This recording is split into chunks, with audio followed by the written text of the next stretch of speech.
कहानी जंजीरें। लेखिका देवी नागरानी। ये कहानी देवी नागरानी जी की अनुमति से यूट्यूब पर प्रकाशित की जा रही है। तो आइए सुनते हैं। जीवन मृत्यु के दो पाटों के बीच पीड़ा को अपने भीतर जब्त करते हुए एक ऐसी खुशी को जन्म देने की कगार पर खड़ी सकीना उस उजाले का इंतजार कर रही थी जो उसके जीवन की अंधेरी पगडंडियों को रोशन करने के लिए आमादा था।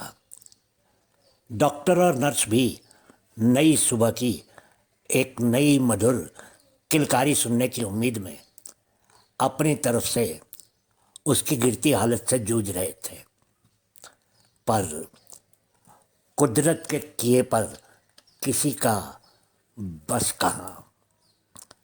नीति के हर मुकम्मल फैसले के सामने सभी अपने हथियार डाल देते हैं। नारी का ममत्व उसकी व्यवस्था नहीं, उसकी फितरत है। अपनी कोख से जन्मे बच्चे का लालन पालन करना, अपने आंचल की छाँव में अपना सारा वात्सल्य उस पर न्यौछावर करना नारी का सौभाग्य है, कुदरत की ओर से मिला वरदान।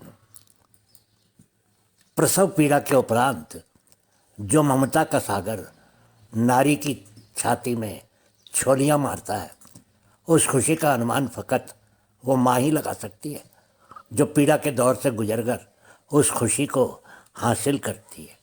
ये एक आस्था है जो हौसलों के परों में संचार के समस्त साधन भरकर बेपरवाह इस पंछी को तवज्जो से अपना लक्ष्य पाने के लिए मददगार साबित होती है। उसी खुमार भरे दौर से गुजरती सकीना को इस प्रसव पीड़ा के पश्चात झकझोर कर होश में लाने का प्रयास करते हुए डॉक्टर रमाकांत ने उसकी ओर मुखातिब होते हुए कहा, सकीना, तुम्हें बेटा हुआ है? सकीना ने आंखें खोलकर डॉक्टर के चेहरे पर ढलती मुस्कान देखी और उस सफ़ेद स्वर की तहों में एक अनचाहा अर्थ पढ़ने की कोशिश की। फिर अपने बगल में नज़र फिराई तो उसके शरीर में जैसे जान लौट आई। मुझे अपना बेटा दे दो, मैं उसे अपनी छाती से लगा लूँ, ममता ने सब्र के सारे बांध तोड़ते हुए कहा। डॉक्टर रमाकांत के इशारे पर नर्स ने रेशमी कपड़े में लिपटा शिशु उठाकर सकीना की गोदी में रखते हुए धीमे से कहा, ये जिसकी अमानत थी उसे जाकर मिल गई। सकीना ने जैसे कुछ सुना ही नहीं, बस रेशम से नर्म मखमली शिशु को अपनी छाती से लगाकर आंखें नीचे लेटी रही। उसके चेहरे पर अनोखी सांत्वना का आलम रहा।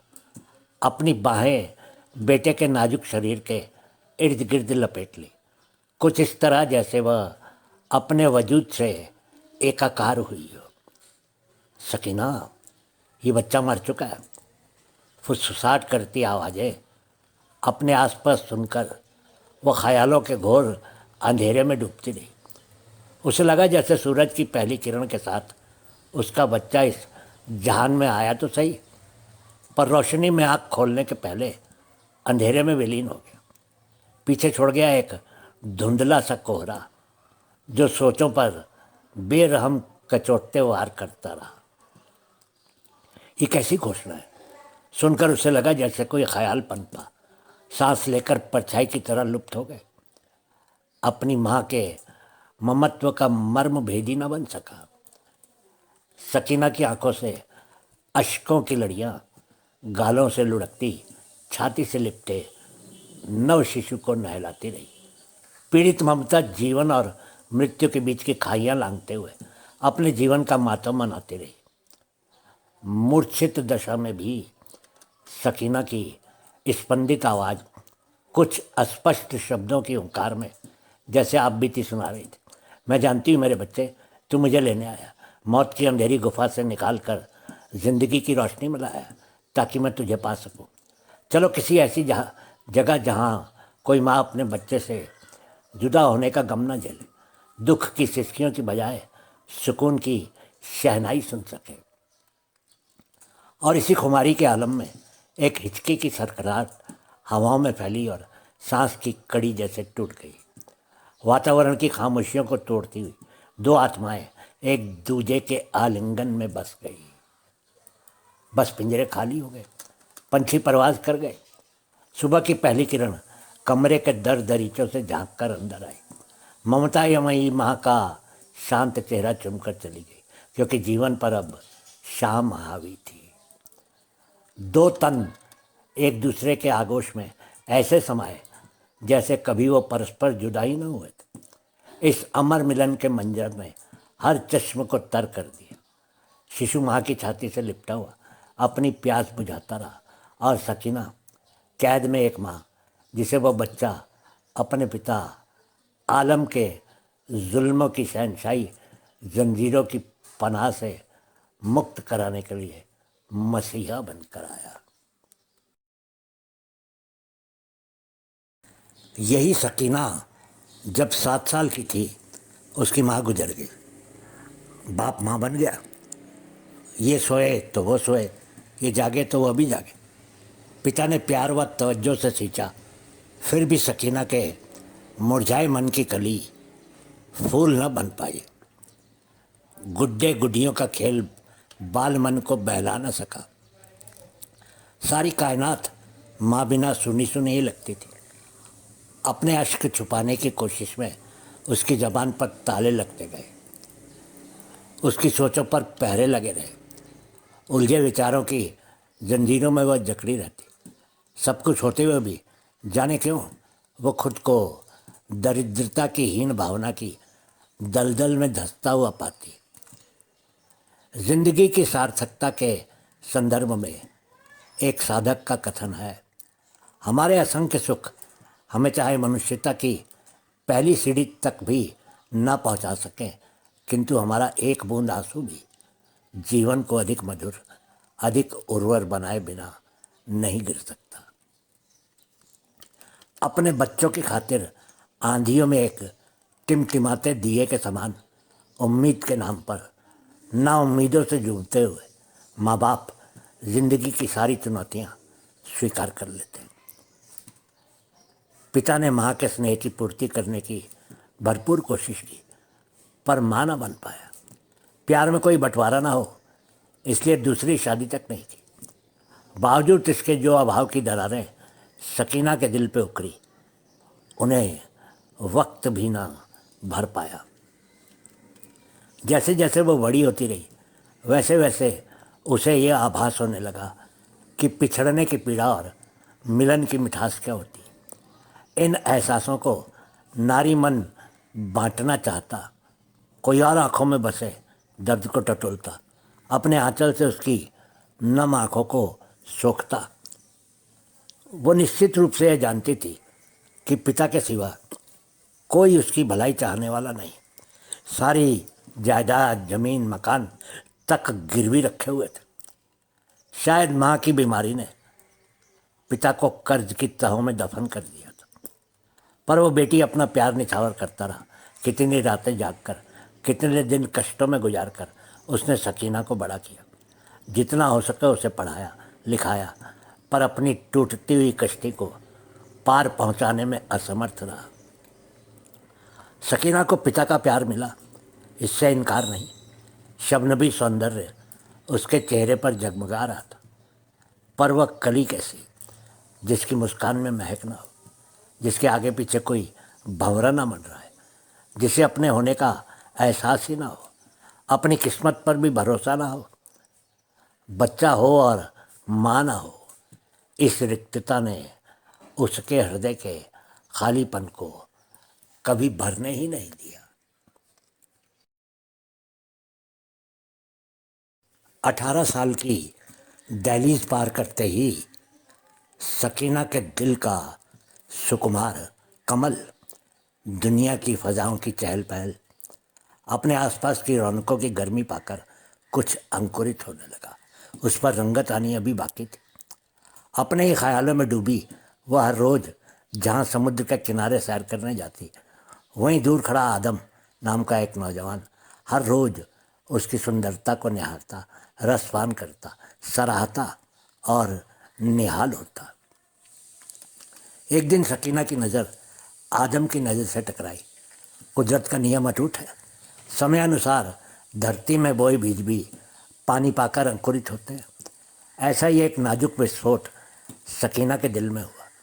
उसके दिल की धड़कन बढ़ी जब एक दिन उसके बहुत करीब आकर आदम ने कहा, मुझसे शादी करोगी? मुझे तुम्हारी हामी का इंतज़ार रहेगा। खुदा हाफिज। दो किनारों के बीच का फासला बना रहा। सकीना ने मन ही मन आदम के प्रस्ताव के दामन को अपनी चुनरी बना ली, जिसे ओढ़कर वह मन से जीवन की प्यार भरी फुलवारी में अपना पहला कदम रख चुकी थी। कुदरत को भी जैसे कुछ और ही मंजूर था। मंसूर उसी शहर की दरगाह का मुजावर था, जिसका भतीजा आलम शौकीन मिजाज और रंगीन तबीयत वाला था। मंसूर के कर्जों तले दबा सकीना का पिता अब कर्ज चुकाने में असमर्थ सा हो गया था। दबाव के कारण तमाम जागीर, मकान नीलाम करने पर भी कर्ज का भुगतान नामुमकिन साबित हुआ। बचने की एक ही राह सामने खुली थी, वो थी सकीना। एक दिन मौका पाते ही मंसूर ने अपना पहला तीर फेंका। क्या सोच रहे हो मियाँ? इस बढ़ती उम्र में क्या अकेले ही कर्ज का, बेटी का इतना सारा बोझ ढो पाओगे? नीलामी से अगर किसी तरह भरपाई होती है तो मैं उसके लिए तैयार हूँ। सकीना के पिता ने जैसे रिहाई की दरख्वास्त दी। सकीना की शादी अगर आलम से हो जाती है तो सब कुछ नीलाम होने से बच सकता है। दूसरी सूरत में नीलामी के पश्चात तुम दोनों बाप बेटी को दर दर की ठोकरें नसीब होंगी। बाप बेचारा जहर के प्याले पीता तो कितने। जिंदगी की बाजी वो हार चुका था। दांव पर द्रौपदी की तरह उसके जिगर का टुकड़ा बेटी सकीना थी, जिसकी खुशी के लिए उसने अपना घर नहीं बसाया। वो किस तरह उसे बेघर होते हुए देखता। पिता ने माँ बनकर जवाबदारी निभाने का प्रयास किया और अब सर पर लटकती तलवार से खुद को बचाने की खातिर सकीना भी उनसे विमुख नहीं हो सकी। सकीना ने खुद को मझधार में पाया। दो नौकाओं पर सवार होकर न वो खुद पार पहुंच पाती और न ही पिता को डूबने के लिए किनारे पर अकेला छोड़ पाती। दिल की निखरती कली ज़माने की गर्दिश की धूप में कुमलाने लगी।